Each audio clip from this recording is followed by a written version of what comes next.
Here's a trick question. Are women ever satisfied? Maybe it's not a trick question. Maybe it's a joke. Anyway, in any way you look at it, no. No, it's never enough. It's never good enough, right? We had the Garden of Eden, and it was perfect. And it wasn't good enough for Eve. What makes you think anything you do will ever be good enough? Hi, welcome back to Far From Eden. Please hit like and subscribe on your way in if you haven't already. And boy, the more things change, the more they stay the same. That's at least how the saying goes, if anybody remembers it. And I think it's true. It's like there's nothing new under the sun. It's another saying. And I think sayings become sayings for a reason, because it's just true, and women and their demands and their tantrums, it hasn't evolved very much. But I suppose if you're having a tantrum over something, and that something was never really a problem to begin with, then I guess you're going to just keep having your tantrum forever. I don't know at what point we say, okay, look, what more do you want? You have everything. So I know I've seen this document before. I know I've read it before, but it's not something, I try to avoid it. It's not something I look to, oh, hey, let me whip out that Declaration of Sentiments, which is what we're going to have a look at today. The Declaration of Sentiments, in case you're wondering, is a document written by a lady known as Elizabeth Cady Stanton. She was a huge women's rights leader, I guess, puppet. And she penned this, and it was signed by 68 women and 32 men. 32 men were signed this. That would be interesting. I'd love to talk to those guys and see what was going through their minds. Anyway, so this was at the Women's Convention at Seneca Falls in 1848. Now, if anybody is keeping track, the 19th Amendment was passed in, 1920? Something around there. And this was 1848. So that's just so you know, like when they're saying what they're saying, it's 1848. And they've got a lot of issues. But how much has it changed? Like, does this sound like the same thing that women are saying today? Or, how bad was it for these ladies? Because what you hear a lot of times, you hear, well, things didn't really get bad until the third wave. Or, I'm really pro-feminism for the beginning because, the women's right to vote, blah, blah, blah. Well, my point has always been first wave, second wave, third wave, all a tsunami that we would be better off without. And by we, I mean the women, the men, the families, everybody. I think if you look at it like that, you will see that feminism caused a chain reaction. And you don't just stop at the voting, because the voting was a means to an end. They wanted certain types of legislation, and they knew that if they get the women as a constituency, more chance of that happening. So, because feelings. So, Declaration of Sentiments. And anyway, it's going to sound kind of familiar. It's going to sound a little familiar. Remember, 1848, not 1776. When in the course of human events it becomes necessary for one portion of the family of man to assume among the people of the earth a position different from that which they have hitherto occupied, but one to which the laws of nature and of nature's God entitle them. A decent respect to the opinions of mankind requires that they should declare the causes that impel them to such a course. Well, don't we sound so smart? Like, you'd sound smarter if you weren't ripping off Thomas Jefferson. Just something. And by the way, the name is Declaration of Sentiments. So basically, this is a declaration of feelings. Seems, I mean, what could go wrong? These are her feelings. These are their feelings. You know. Don't worry, it's not all paragraph. There's a list. There's a list of, you know, I guess, things that the men have done to these poor women. So, all right.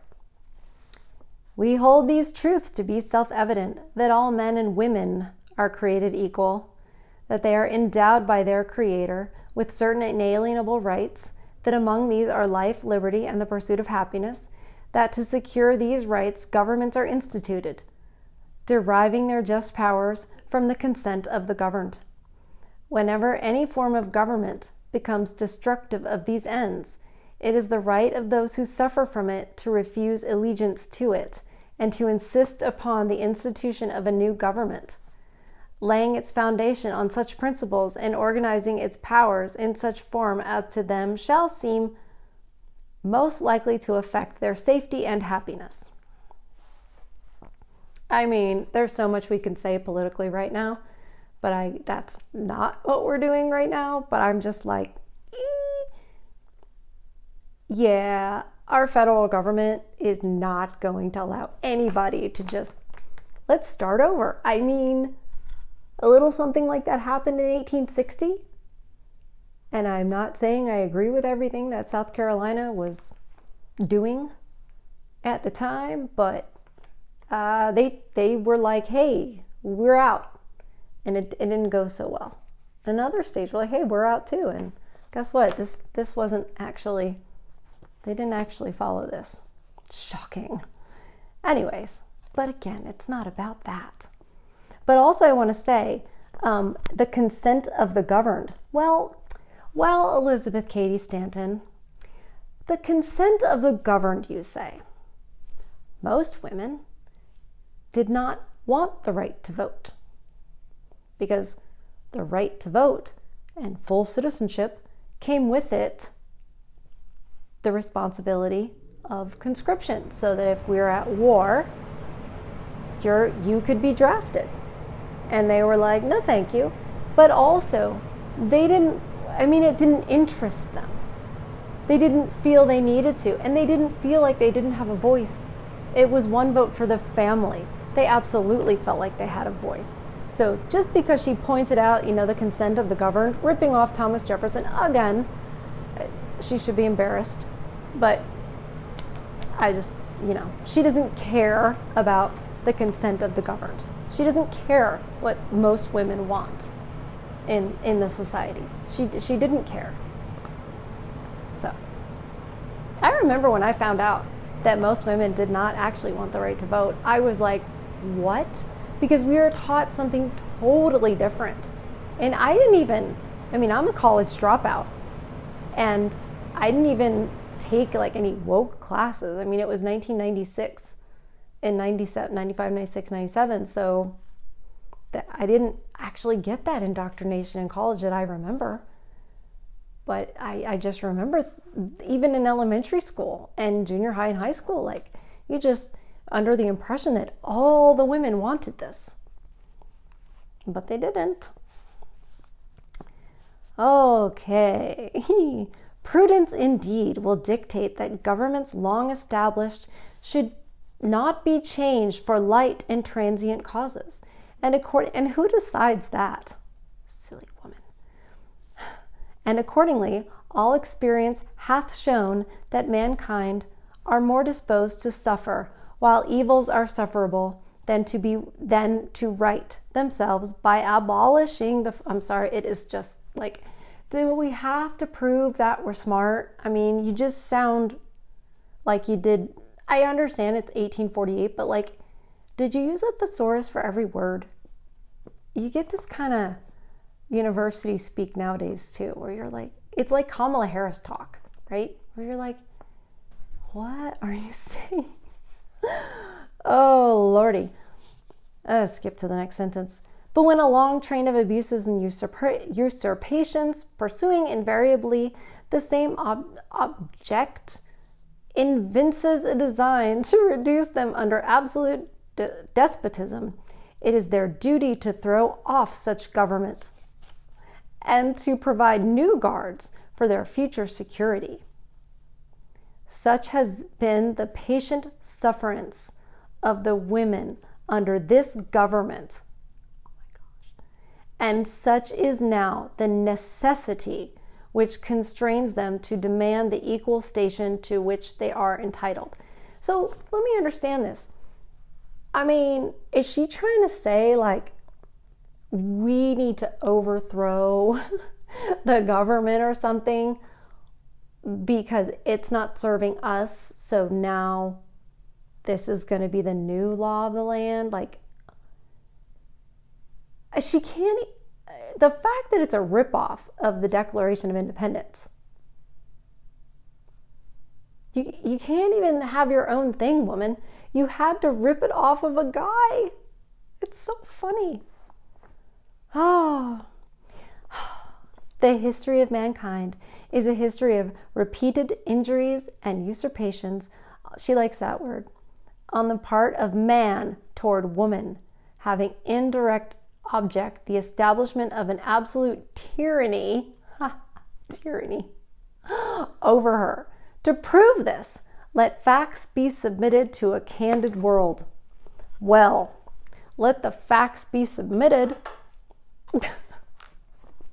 Okay, ready? It's list form.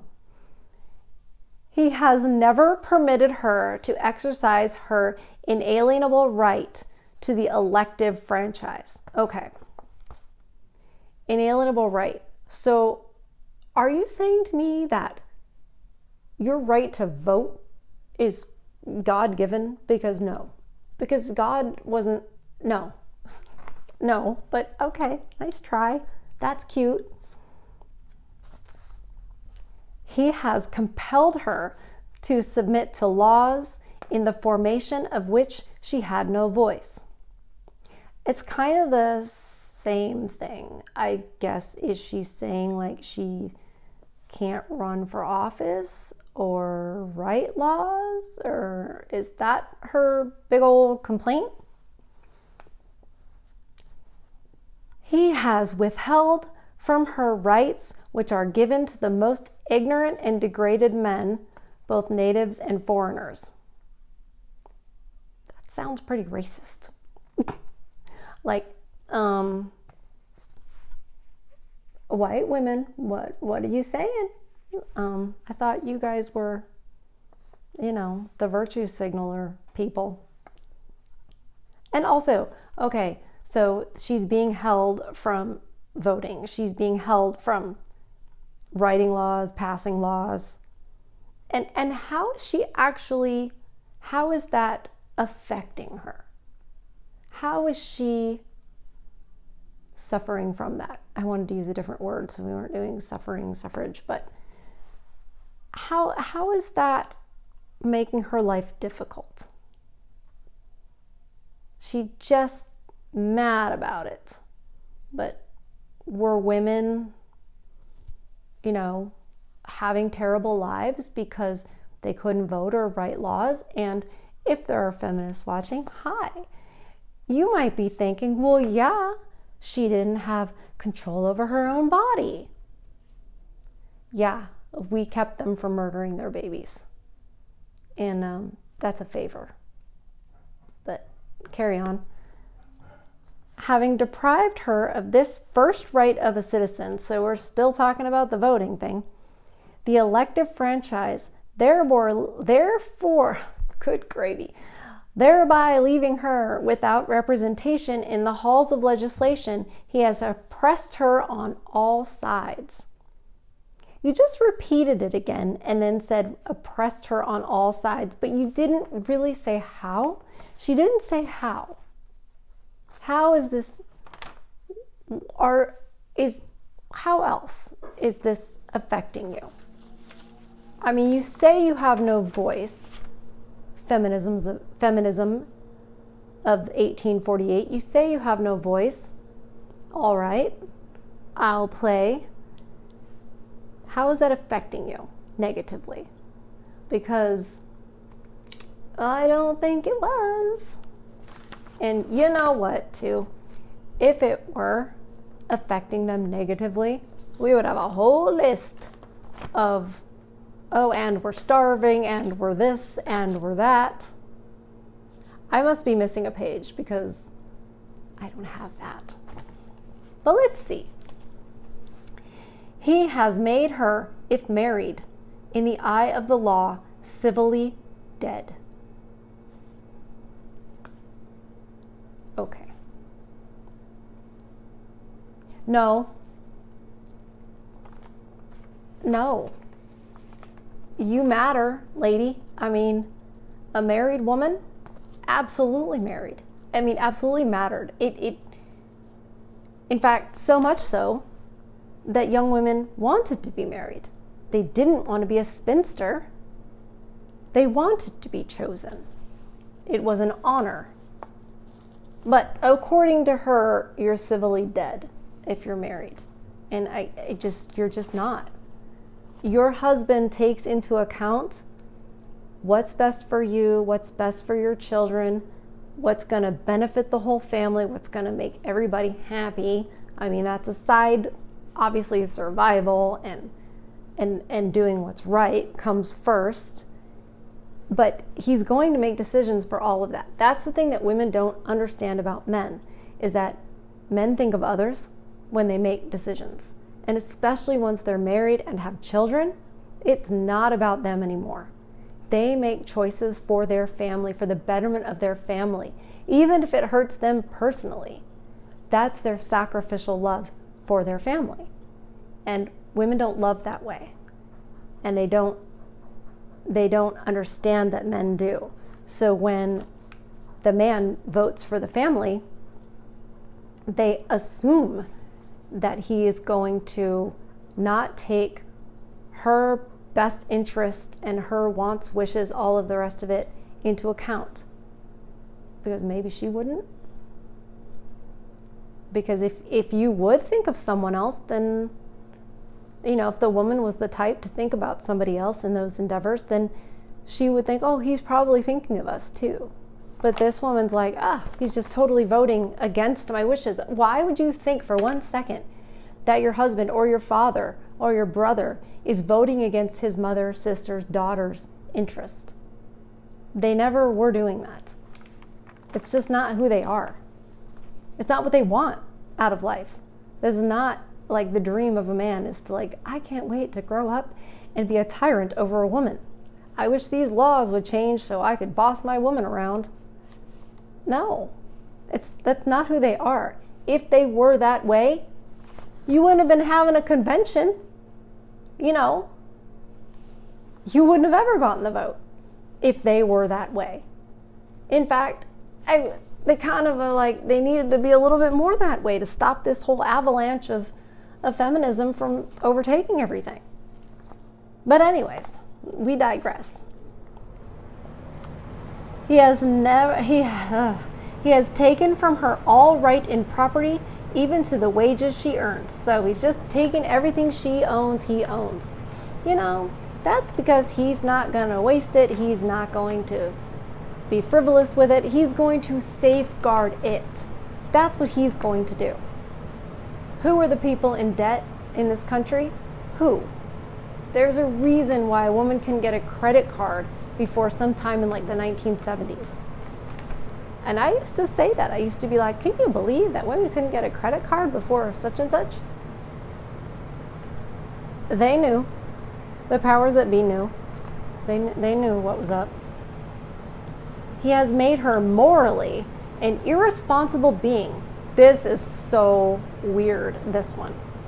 Morally an irresponsible being, as she can commit many crimes with impunity, provided they be done in the presence of her husband, in the covenant of marriage, She is compelled to promise obedience. This is a whole different deal. So she can commit crimes as long as it's done in front of her husband. You know why? I'm pretty sure the husband would pay the price. I'm pretty sure if she committed a crime and her husband was there, I'm pretty sure the husband would go to jail, like suffer the consequences. But we don't talk about that, do we?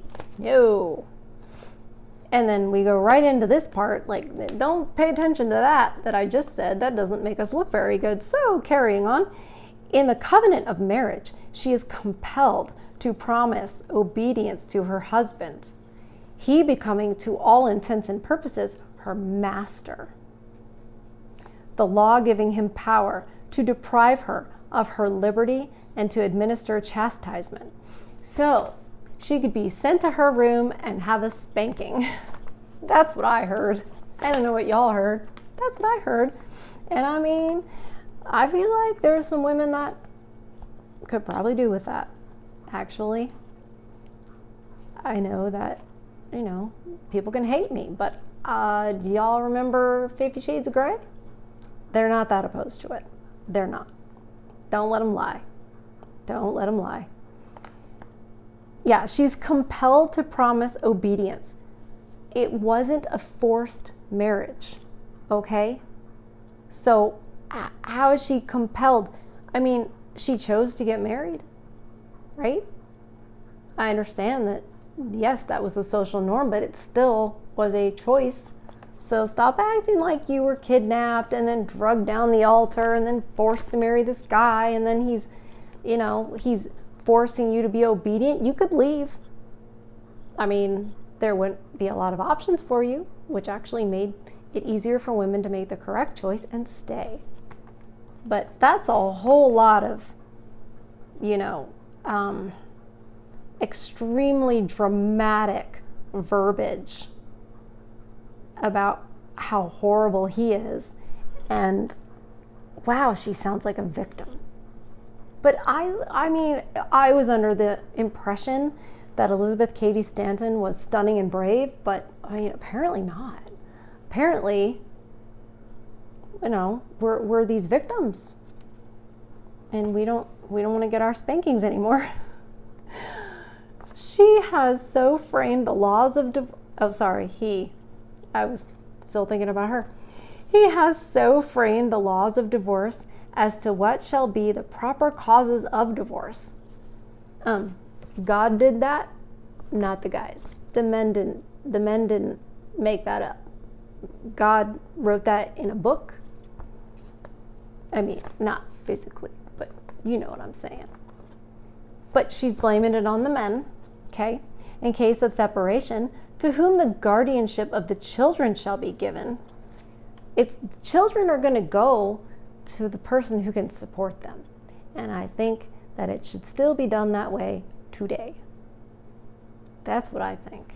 I also think if in this day and age you decide to blow up the marriage like 80% of the females do, I think, well, go ahead, you can leave, but you don't get to just leave, take the kids, or worse yet, keep the kids and keep the house, and then he has to leave.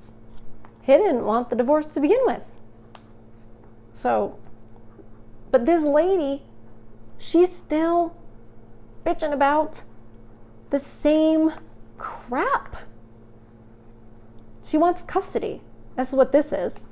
As to be wholly regardless of the happiness of women. Again, with the happiness already. That is not what life is, okay?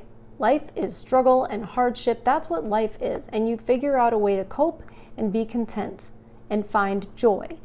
Happiness is for children and Disney World. The law, in all cases, going upon the false supposition of the supremacy of man and giving all power into his hands. Okay, it's not about all power. The people obsessed with power are more so the women. Power is a big responsibility. They seem to think it's all fun and games. You get to do all the cool stuff. It's just like when you're a kid and you think being an adult is going to be better. It's going to be amazing. And then you become an adult and you're like, dang, I have to pay my electric bill. Car insurance just went up. And you start figuring out, oh, this isn't that fun. It's like that with women looking at men. Like, they get to make all the decisions. They get to have all the fun. I can't wait to... No, you don't want to do that. You're better off in the position you're in. But anyway. And it's fight with me all you want. Argue with me all you want. But Christian principles are God, man, woman, child. And I understand that a lot of the founding fathers of the United States were deists. However, they did understand the importance of the principles in the Bible and how well those principles can be used to order society. And that you don't want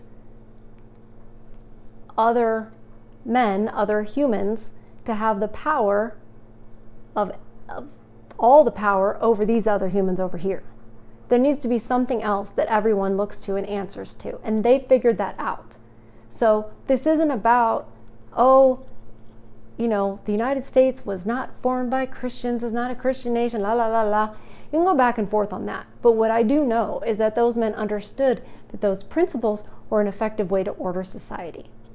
And that belief in a higher power was beneficial to that society. That putting saying that the Constitution gives us rights is wrong. The Constitution says God already gave us these rights. This is the document that says these guys over here can't take them away. So if you want to say that they weren't Christian or they weren't that, fair enough, but they were absolutely recognizing from where those rights come. So that's my little 2 cents on that. She is clearly angry at men, but it's actually up higher that she needs to be directing all this anger, because with all that power came tremendous responsibility, including fighting for your country, dying for your country. And these women knew nothing about that. Can't even comprehend it. They're not saying anything about it. It's like, woo-doo-doo, let's pretend it's not a thing. We're just going to ignore it. They still need to go fight for us. But we need to be able to run everything. And that's what we have now. After depriving her of all rights as a married woman, if single and the owner of property, he has taxed her to support a government which recognizes her only when her property can be made profitable to it. So all of a sudden, she can have a property, which if you talk to feminists, they'll be like, oh, they couldn't own property, blah, blah, blah, blah. He has monopolized nearly all the profitable employments. And from those she is permitted to follow, she receives but a scanty remuneration. Oh, is this equal pay? Is this the equal pay argument? Scanty remuneration? Well, maybe the work that she provides is scanty. Maybe. We don't really need you doing whatever you're doing, Elizabeth. It's not like we had human resource jobs and government jobs and telemarketer job, whatever, all these paper pushing jobs to, that women go and do, and they think, oh, I have a career. It's like, yeah, just because you're all social workers, because we've had a breakdown of society and we don't have families to handle these things anymore. Yeah, you think you have a job. Do you think there were social workers and human resources and all that back then? They didn't need them. So it was like, I guess, you can sow this. So yeah, scanty, because the market will decide who's valuable to it. So if they need you in the market to do this thing that you're very talented in, you're going to get paid. But if the market doesn't need you because nobody really wants that thing or anybody can do it, I did not do well in economics. I don't know. I don't know. I'm not going to make excuses. I was bored out of my mind. But what I just explained to you is basic economics. And they don't get it. Supply and demand. It's not like you don't even have to set it up to be that way. That's natural. If people want something, that thing is valuable. Gold, diamonds, if it's rare, it's valuable. So clearly, whatever their work was that they were getting scanty, I love it that she used that word, remuneration for it, the work was not necessary. So, stop being mad that you're a woman. Stop being mad. It's like being mad you're a human. Like, it is what it is. And you're just throwing a giant tantrum. And they still are. That's the whole point of reading through this, is to be like, yeah, still going. Same stuff. He closes against her all the avenues to wealth and distinction, which he considers most honorable to himself. As a teacher of theology, medicine, or law, she is not known. So apparently she couldn't be a teacher of theology, medicine, or law. So she's pretty mad about that, because he's closed that avenue of wealth and distinction to her. It was probably deemed pretty improper to have a female teaching a bunch of men. That would be out of the order of God, man, woman, child. And back then we kind of thought, well, that's not, back then they thought it's a big deal, we're not going to do that, that's improper. And then it just kind of got lax, like, well, it's not really that big of a deal. We live in different times. How bad can it be? Have you looked around? Have you looked around to the way women behave? To the way they raise their children? To how they run the fathers off? To how now we're in like another cycle where the fathers were run off, and now we have adults whose fathers were run off when they were younger, so they were raised by the women. And you see these men who were raised by, the single mothers, and you can tell, because they're boys. They don't cut their hair, they don't dress properly, they're overweight, they lack discipline, stoicism, courage, and it's not good. They've been told their whole lives that anything masculine is negative. And so they were trying to, stuff that down, deep down inside. It's not good. Weak men are dangerous men. You're about to find out what toxic masculinity really is.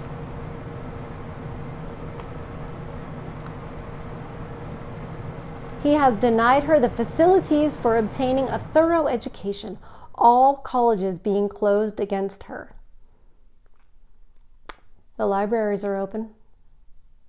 Why don't you get in the library? And what are you going to do in college anyway? Why aren't you married and having babies? Really?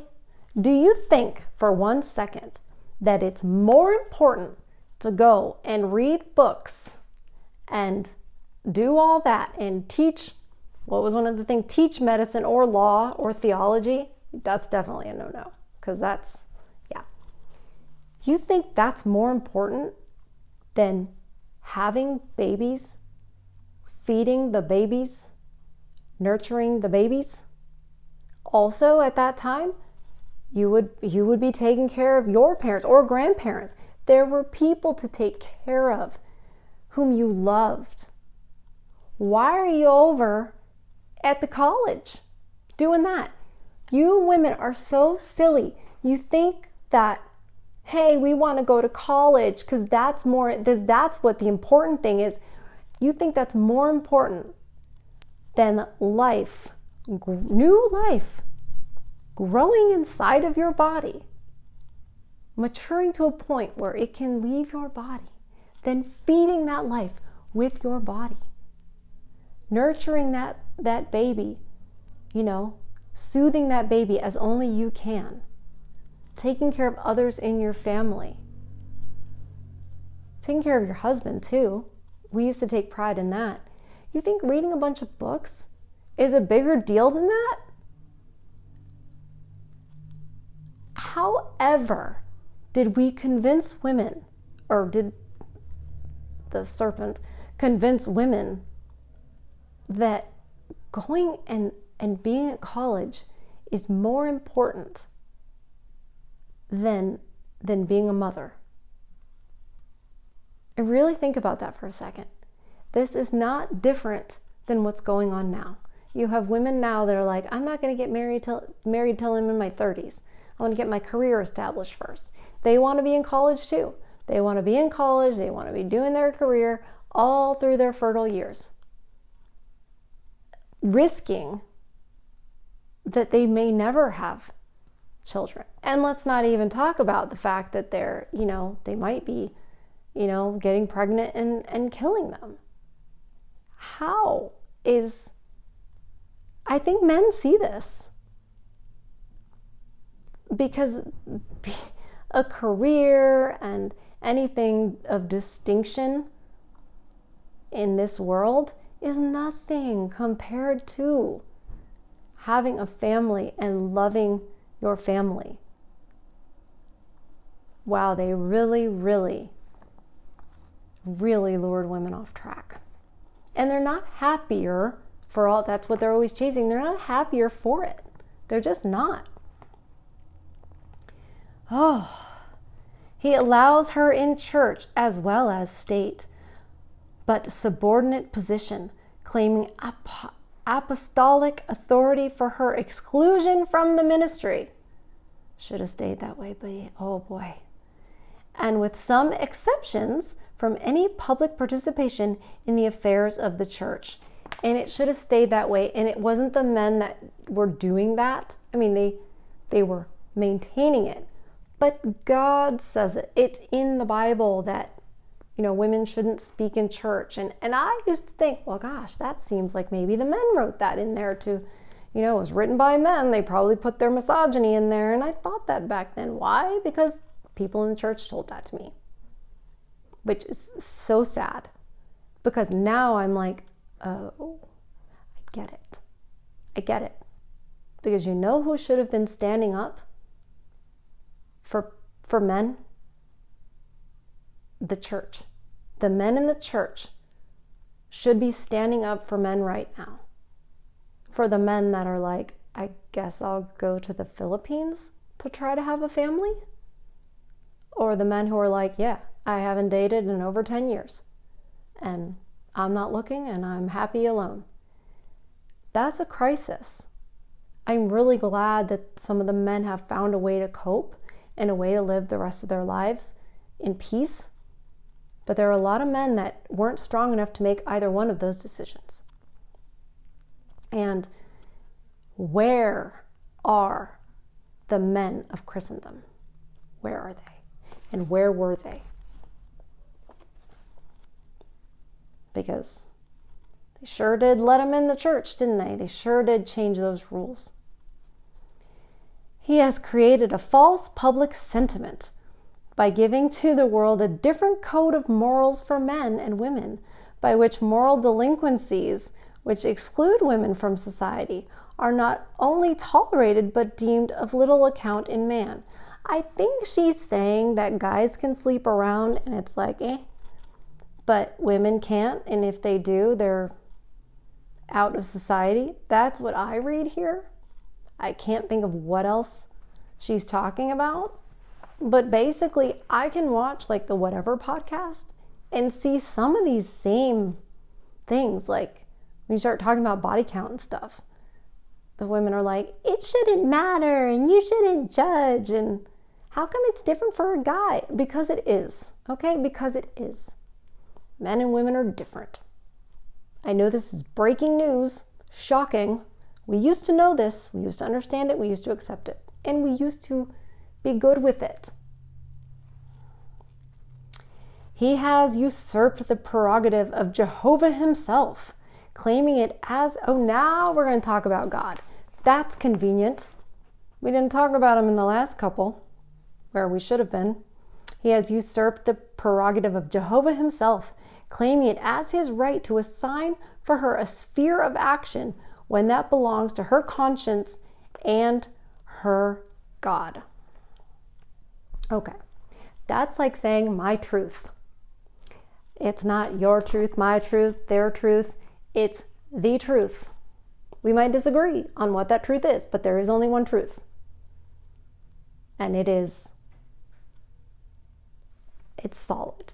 It doesn't change based on circumstance. That's not how truth works. And mostly men know this. But again, as I said, the ones who've been raised without fathers or without the father's,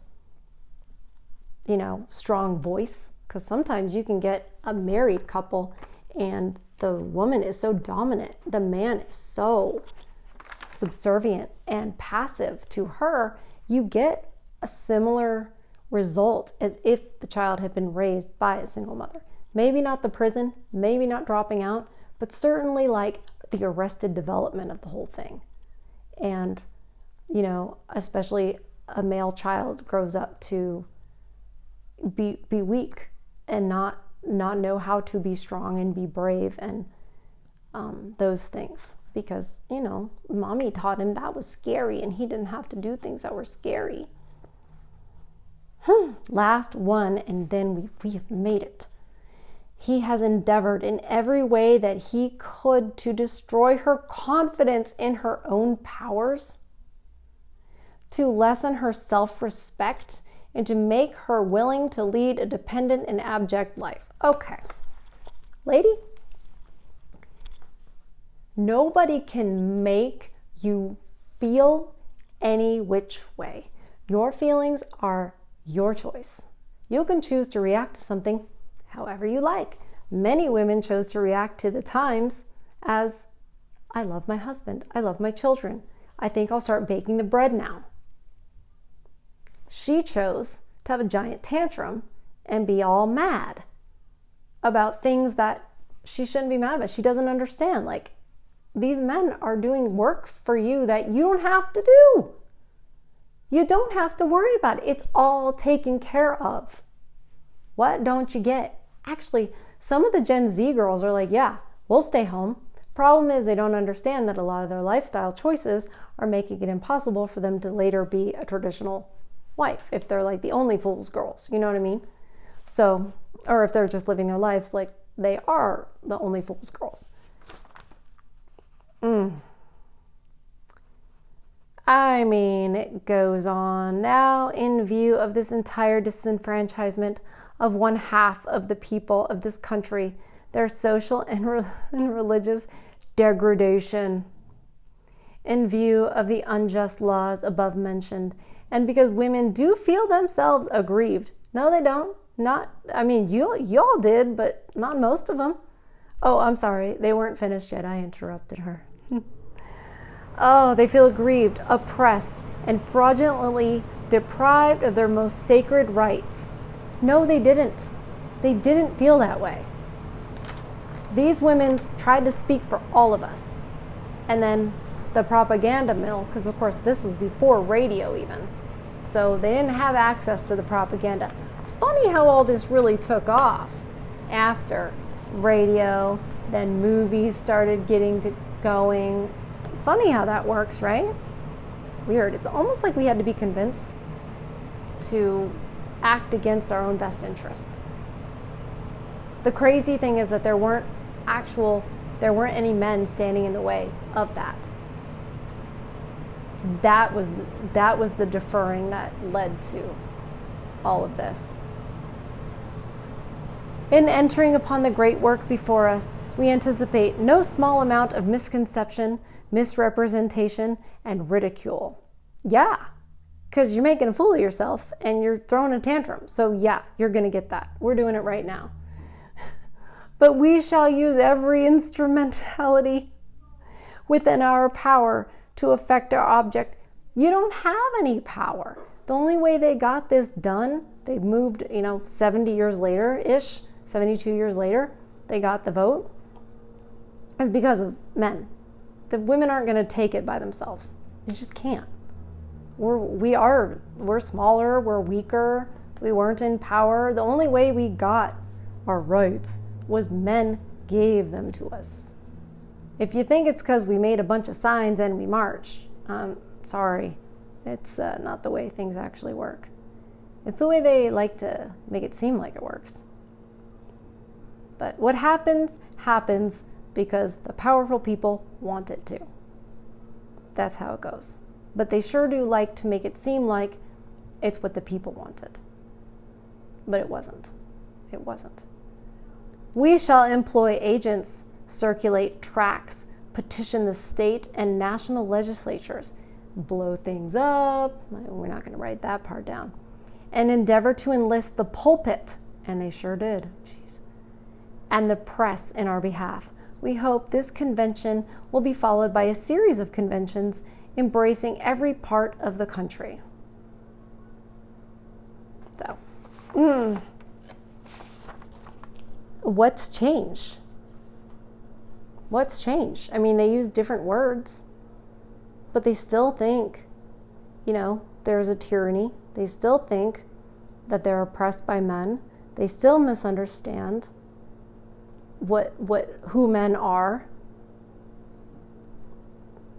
It's all lies, but it's the same lie. It's the same lie. First it gets in the women's head to do the thing that will bring them down and bring everybody else down, and then the women do it. And this is what happened with Eve in the garden. She made a decision that was not good for her, not good for Adam or humankind, but nevertheless, she did, because she can be swayed. And this idea got in these women's minds that they were oppressed and they didn't have what they should have, that somehow these men are having fun over here and they should be angry about it. And I mean, remember when I did the reaction to Dolly Parton's 9 to 5, that whole song was about the man at the job is taking all the credit and it's so difficult for her. It was the same. I was thinking about Dolly Parton's 9 to 5 when I was reading that. This has come up, in just different ways over the years, but it seems to me to be the same thing. I don't see any difference. And just one more thing about the draft. I am not saying for 1 minute that I think men should go off to war and women should not. What I'm saying is that nobody should go off to war for somebody else's interests. If something has to be protected, if land needs to be protected, the men will naturally go because they want to win and it makes more sense. But the women are going to have the job of being at home and having to, man the fort, which is going to be a little difficult with all the men gone. So, and that, like I said, that would only be if the men chose to go because there was actually a threat to their homestead, to their livelihood, not because there was some war somewhere on the other side of the world. No, it needs to impact you now, here, and be their choice, and not because of propaganda. I don't believe in drafting anybody. That's, talk about, thinking of the Declaration of Independence, talk about, violating someone's rights to force them to go. But anyway, so just wanted to set that straight because I'm certainly not over here saying, yeah, women shouldn't go to war, but men should. Not like that. No. So, and because of that too, yeah, there was a reason the men were in the legislature. There was a reason they were the ones voting. There was a reason for all of that. And it was for everybody's best. It was for everybody's betterment. So, thanks for hanging out with me, going through that, comparing it to present day and what you're dealing with out there. Or what you said, I'm not dealing with that out there. I want you guys to take care of yourselves and try to think of something that instills joy. I watch a couple of prairie dogs on YouTube that are very sweet and innocent, and there's a man who takes care of them. Anyway, stuff like that can help. Kitten videos. So, I want you guys to have a good rest of your day and take care of yourselves. Love you guys, and I'll see you on the next one.